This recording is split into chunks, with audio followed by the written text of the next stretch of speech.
Assalamualaikum and good day to everyone, and thank you for being here. Today, my team are going to talk about a serious and often overlooked issue that involves not just crime but also conservation, economics, and national security. Our team focuses on specific case of illegal wildlife trade that occurred at Penang port in 2021, a case that shocked authorities, environmental groups, and the public. To begin, let's briefly understand the background of Penang Port. Penang Port, located in Butterworth, plays a vital role in Malaysia's trade network. It is one of the oldest ports in the country, operating since 1786, and it is situated along the Strait of Malacca. One of the busiest shipping routes in the world, makes it a key player in Malaysia's import and export economy. However, with strategic importance comes vulnerability. As maritime trade grows, so does the risk of ports being exploited for illegal purposes, especially for transnational crimes like smuggling, human trafficking, and wildlife trade. In August 2021, Malaysian customs officers made a major bust at Butterworth Terminal. A shipping container falsely declared as holding used plastic was found to contain 664 African elephant tusks weighing over 6,000 kilograms. This seizure was one of the largest ivory trafficking busts ever recorded in Malaysia. This raises serious concerns. How could such a large illegal shipment pass through customs undetected? What are the loopholes were exploited, and what does this say about Malaysia's position in the global fight against wildlife trafficking? In this presentation, my team will discuss this case in depth, covering the cause that allowed it to happen, the environmental, legal, and reputational impacts it created, and the sustainable solutions and regulations that must be considered. Illegal wildlife trade is a multi-billion-dollar global industry, often tied to organized crime. It threatens the biodiversity, accelerates species extinctions, and damages a country's credibility. Malaysia, known for its rich biodiversity, cannot afford to be a silent transit point.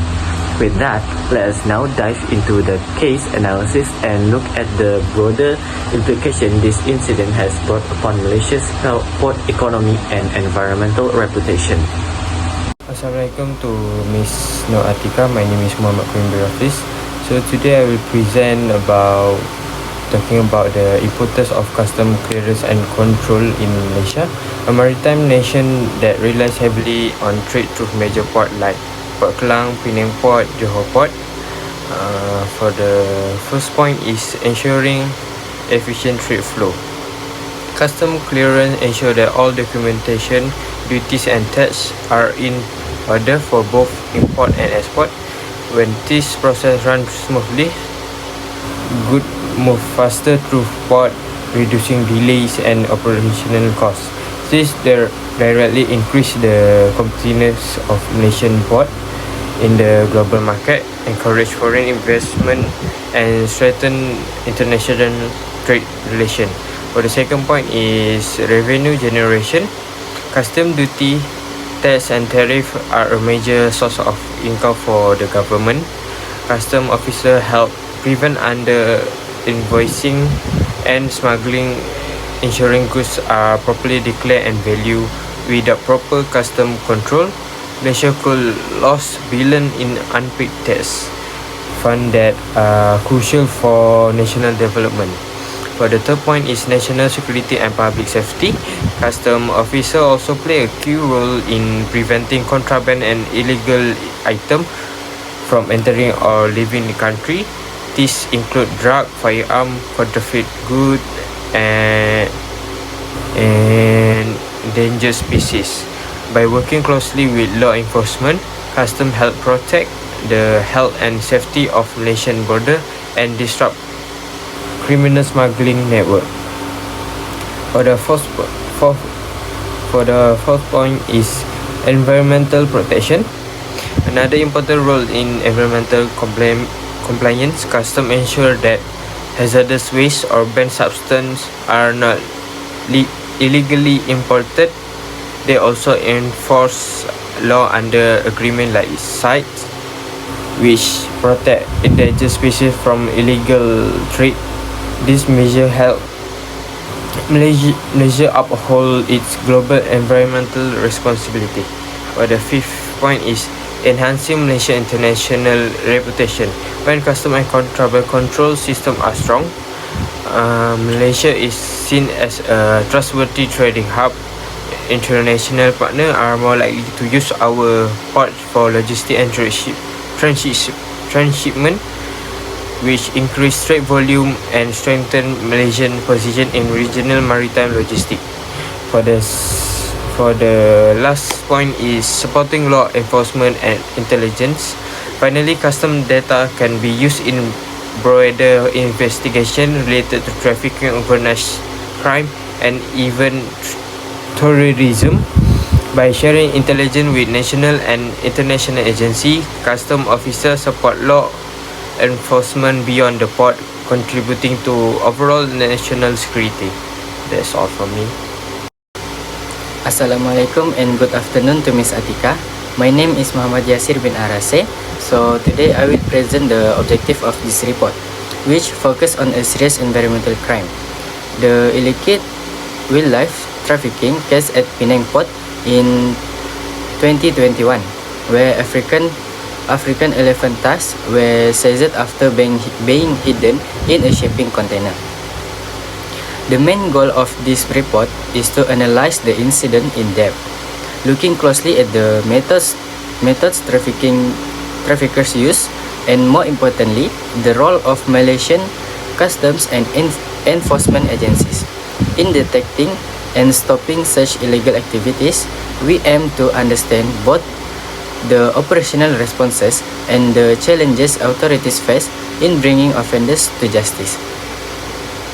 This report also studies the legal tools available, particularly the Wildlife Conservation Act 2010, the International Trade in Endangered Species Act 2008, and the international agreement CITES, to which Malaysia is a signatory.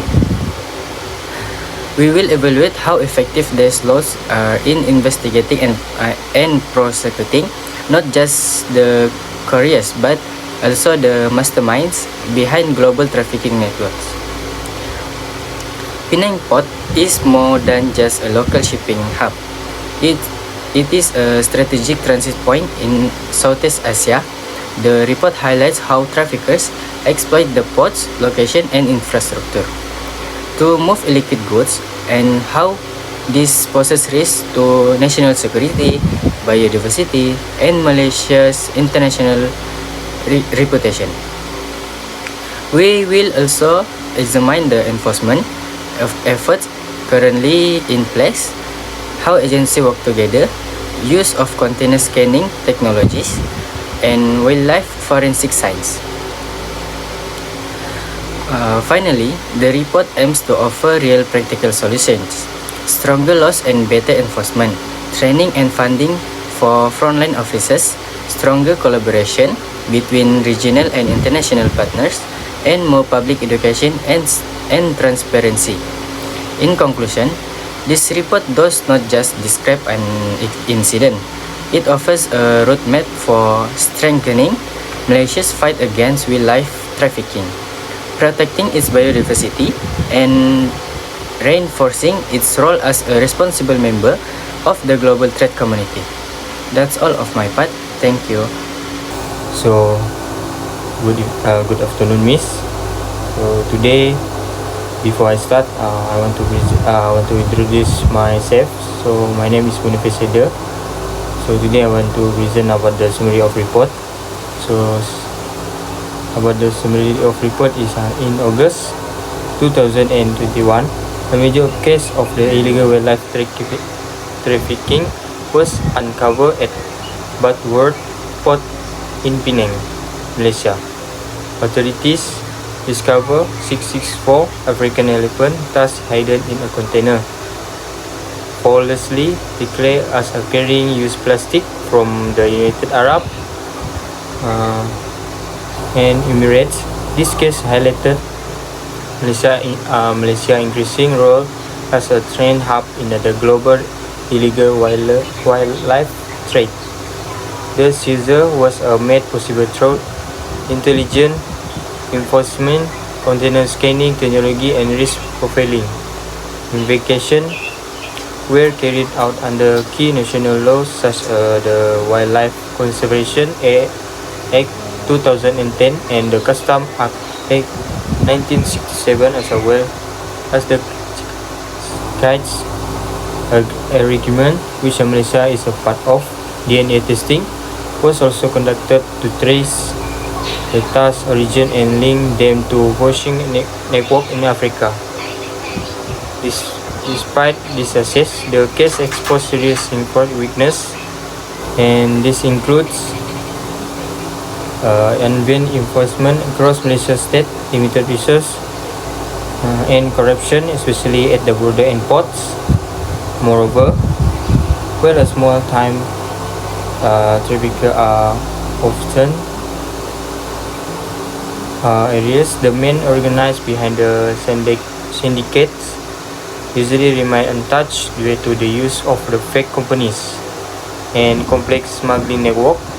And then the environmental group like the Council Association of the Penang have asked for harsher penalties. The 2021 case is just one of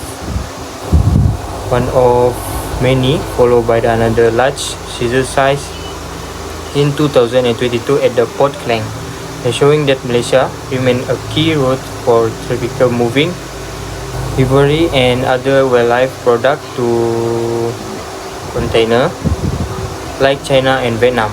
So to combat this growing threat, Malaysia must strengthen its legal system, improve enforcement, invest in modern technology, and work closely with international partners. Without serious reform, wildlife tracking in the world continue to damage not only biodiversity but also Malaysia reputation in the global community. That's all for me, miss. Thank you. So for the next part is mention key.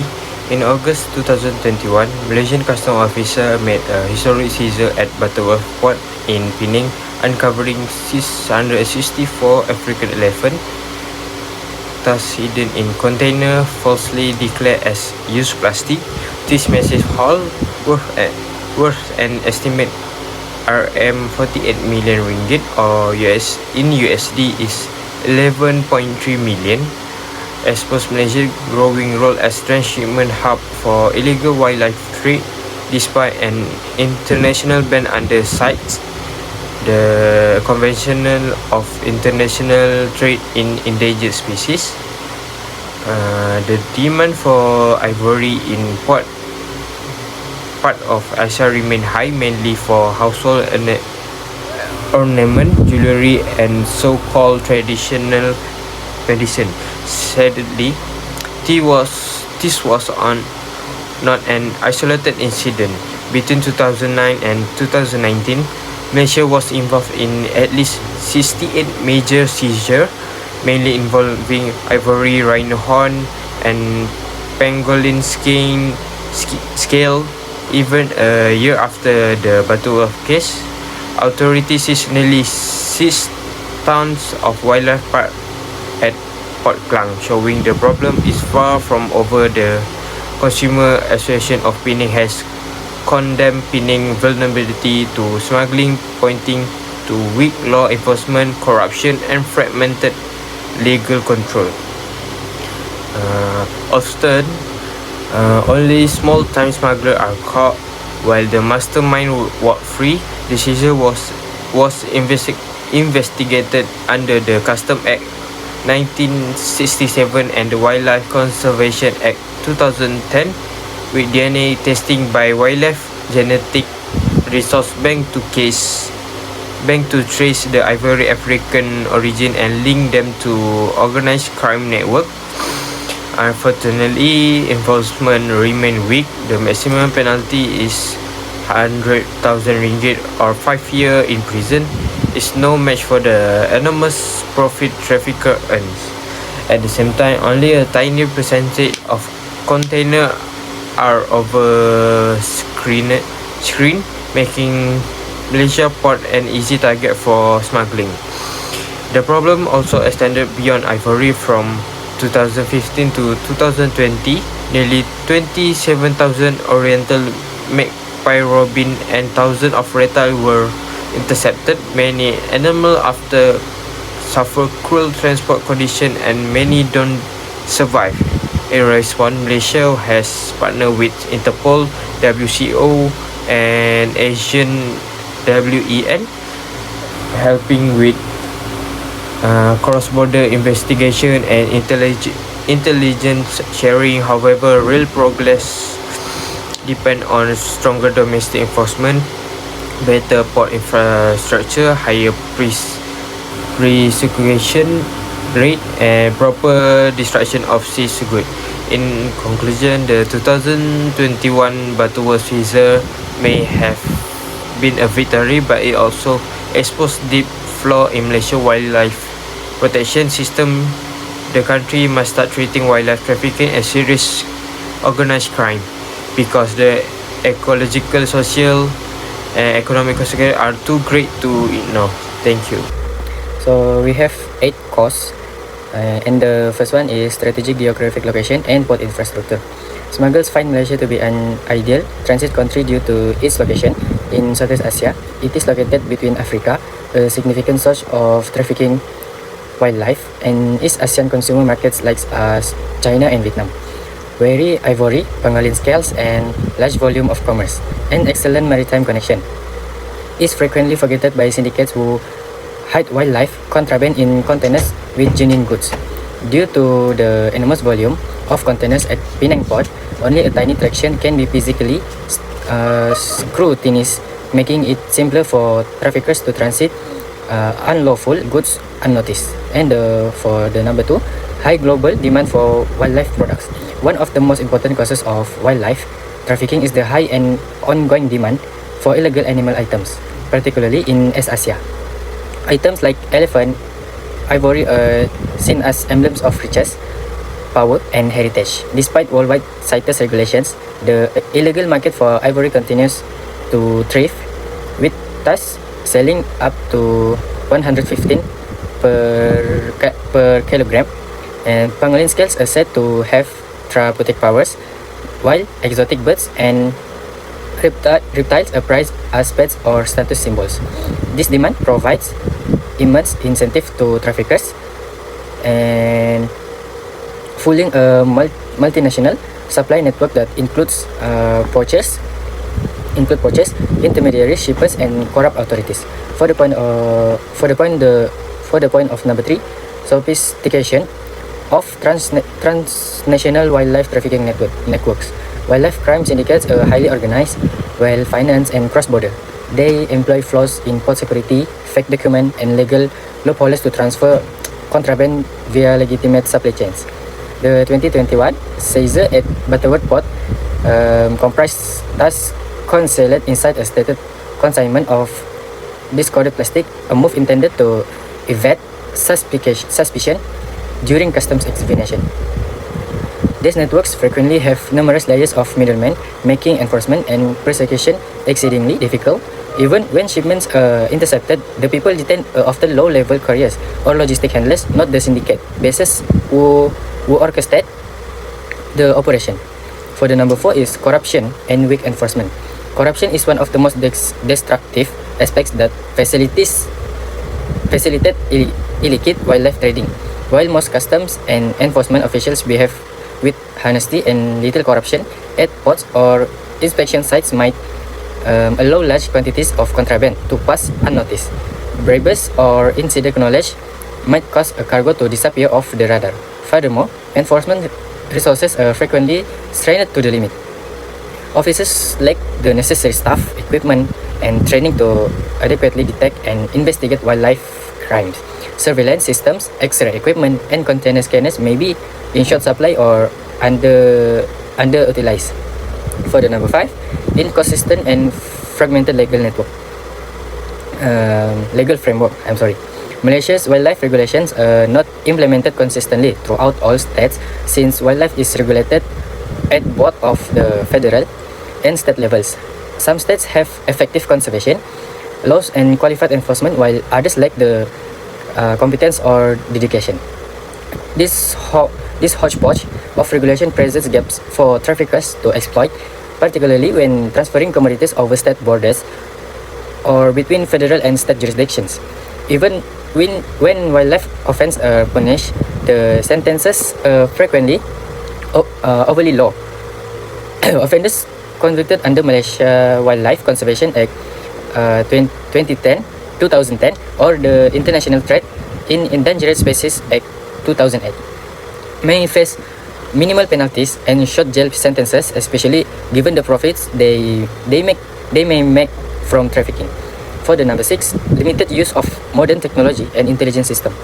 Despite Malaysia's efforts to embrace animal DNA forensics and join in worldwide intelligence sharing networks, technology remains underutilized. Real-time container tracking, sophisticated scanning, and AI-powered risk profile technologies are not yet routinely used at all ports. Many enforcement operations are based on tip-offs or random inspections, which cannot keep up with the size and sophistication of wildlife 14 smuggling. Furthermore, there is often insufficient cooperation between authorities, particularly across the borders. Information concerning suspected cargo or ground traffickers may not be efficiently shared across customs, wildlife agencies, marine enforcement, and overseas partners. For the number 7, lack of public awareness or consumer responsibility. A social and cultural dimension to the problem exists as well. Many customers are ignorant of or prefer to ignore the consequences of their purchase. In nations where ivory, exotic pets, and traditional remedies derived from endangered species are treasured, there is sometimes a lack of knowledge about the brutality and environmental damage that these goods cause. In Malaysia, public education programs have been minimal, and many residents still do not consider wildlife crime a national issue. Without more understanding, demand will persist and traffickers will continue to seek outlets for their wares. And for the last point is biodiversity richness and weak domestic controls. Malaysia has some of the world's most diversified forests and marine habitats. However, the abundance of its animals renders is susceptible. The country serves as both a transit route, a supply country for illegally trafficked species. Poachers often targets forests in Sabah, Sarawak, and the peninsula, capturing birds, reptiles, and mammals for both local and international markets. Despite several raids, including the rescue of almost 2,700 oriental magpie robins between 2015 and 2020, domestic wildlife protection is constrained by little budget, minimal patrolling, and poor deterrence. That's all of my part. Thank you. Hello everyone, my name is Christina Hana. So today I will briefly discuss the impacts and consequences of a major wildlife crime that occurred in Malaysia. The seizure of 664 African elephant tusk at the Butterworth Port in 2021. This incident raised serious concerns at environmental, legal, economic, and social levels. From an environmental perspective, this seizure represents the death of hundreds of elephants. Elephants are keystone species, meaning they are the vital surveillance of their ecosystems. Losing them not only affects biodiversity, but also damages entire habitats. This case reminds us that illegal wildlife trade is still a serious global threat to endangered species. Legally, the case exposed serious gaps in enforcement. Although the tusks were successfully intercepted, traffickers used forged documents to get past customs. This showed weakness in inspection, limited penalties, and possibly even corruption. Unfortunately, most arrests only catch small-time smugglers, while the syndicate leaders often go free. In economic and international repercussions, this case damaged Malaysia's international image as a safe and responsible trading country. It also forced the government to allocate large public resources to handle this seizure. Globally, it increased pressure on Malaysia to improve port security, strengthen interagency coordination, and work more closely with regional parts. Socially, the incident raised public awareness about wildlife trafficking. It showed that this issue is not just about animals, it's a serious crime with global consequences. There is now a greater need for stricter laws, public education, and stronger commitment to environmental protection. So, for summary, in the 2021 past season was more than just a smuggling case. It was a warning, reminding us that without stronger enforcement and conservation efforts, we risk losing not only our wildlife but also our international reputation. That's all from me. Thank you. Hello, my name is Anastasia Riket and I want to present for the solution and recommendation section. Today, I'll be addressing the urgent needs for action following the 2021 wild trafficking case at Penang Port. This case highlights major gaps in our enforcement system, and it's clear that Malaysia must adopt a more systematic and coordinated approach to combat wildlife trafficking. First, we must enhance our wildlife legislation. Penalties for trafficking endangered species should be total and applied uniformly across all states. This ensures there are no legal loopholes for criminals to exploit. By classifying wildlife trafficking as a several felony, law enforcement will gain stronger investigative powers and tools to bring traffickers to justice. Second, we need to improve port security, especially at high-risk entry points like Penang Port. This includes investing in more scanning technology, streamlining container checks, and increasing inspection rates. Smugglers develop more complex tactics. Our security system must evolve too. Third, we need stronger interagency collaboration. Centralized wildlife crime unit can help bridge the gap between customs, police, wildlife authority, and financial crime units. This will ensure smoother communication and more effective investigations, targeting not just the smugglers but the powerful syndicates behind them. Combating corruption is also essential. We must implement integrity monitoring system, conduct regular audits, and ensure legal procedures are transparent. This will reduce opportunities for bribery and increase public trust in enforcement agencies. International collaboration is another key solution. Malaysia should continue to work closely with global networks like Interpol and Asian Wing to share intelligence and coordinate joint operations. Wildlife trafficking is often transnational, so our response must be too. Finally, we must focus on public awareness and education. Many people are unaware of the environmental and ethical costs of the illegal wildlife trade. Through national campaigns, school programs, and community outreach, we can reduce demand and promote conservation. That's all from me. Thank you. Now that we have explored the background of the incidents, its causes, impacts and the relevant solutions, it is time to reflect on what this means moving forward, not only for Malaysia's port but also for the country's role in international wildlife conservation. The Penang Port Ivory seizure of 2021 is more than just a custom case. It is a national issue with global consequences. It shows how wildlife trafficking syndicates are taking advantage of Malaysia's port infrastructure, weak enforcement, coordination, and inconsistent legal framework.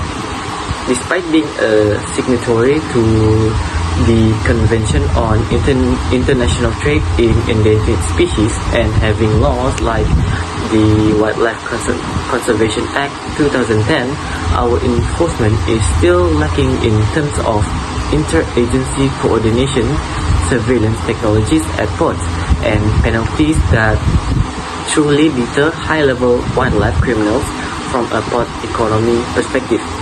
Incidents like this damage the Malaysia's reputation as a safe and compliant trade partner. Ports are not only for a gateway for goods, but they are also symbols for our governance, transparency, and rule of law. If we somehow fail to protect them from criminal abuse, we risk losing the confidence of global trading partners and conservation organizations.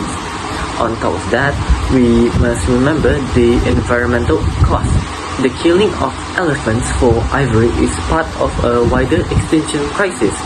Every ton smuggled is a sign of violence, ecosystem collapse, and irreversible loss. Therefore, the way forward must include harmonizing federal and state laws, investing in smart port surveillance, building a stronger regional cooperation with Asian countries, and launching aggressive public education campaigns to reduce demand and raise awareness. In conclusion, the illegal wildlife trade case at Penang Port should be treated not only as a success in seizure but also as a turning point. A turning point where policy, technology, enforcement, and society work together to ensure our ports are not used for crime, but instead stand as a stronghold for sustainability and protection. Thank you very much. That's all from our group.